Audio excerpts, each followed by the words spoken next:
So டிஃப்ரெண்ட்டாக question frame பண்ணலாமே அப்படின்னு யோசிச்சுட்டு இருக்கும்போது தான் என் பிரெயின் ஒரு ஐடியா கொடுத்துச்சுங்க. அது என்ன ஐடியான்னு வாங்க பார்க்கலாம். ஐடென்டிஃபை த இன்கரெக்ட் பேர். ஸோ அதான் ஐடியா. ஸோ ஏ ஸ்பினாப்சிடா அடியாண்டம், பி டெராப்சிடா ட்ரையோப்ரஸ், சி சிலாப்சிடா சிலாப்டம், டி லைகாப்சிடா சிலாஜினலா.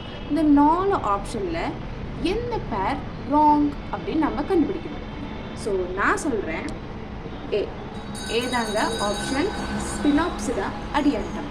அதுதான் இன்கரெக்ட் பேர். ஆக்சுவலி ஸ்பினாப்சிடா இது எல்லாமே கிளாஸுங்க. நம்ம பிளான்ட் அனாட்டமியில் டெரிடோஃபைட்ஸில் இது நம்ம படிப்பது எல்லாமே கிளாஸ். அந்த கிளாஸில் இருக்கக்கூடிய பிளான்ட் எக்ஸாம்பிள் தான் அந்த சைடு இருக்குது. ஸ்பினாப்சிடாவுக்கு பார்த்தீங்கன்னா அடியாண்டம் கிடையாது, ஈக்குசிட்டம்.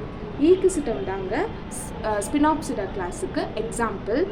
அடியாண்டம் பார்த்தீங்கன்னா டெராப்சிடாவோட கிளாஸஸ்க்கு கீழே வர பிளான்ட்டோட எக்ஸாம்பிள். ஸோ ஈக்குசிட்டம் தான் ஸ்பினாப்சிடாவுக்கு கரெக்ட் பேர், அடியாண்டம் கிடையாது. ஸோ ஆப்ஷன் ஏ தாங்க ஆன்சர்.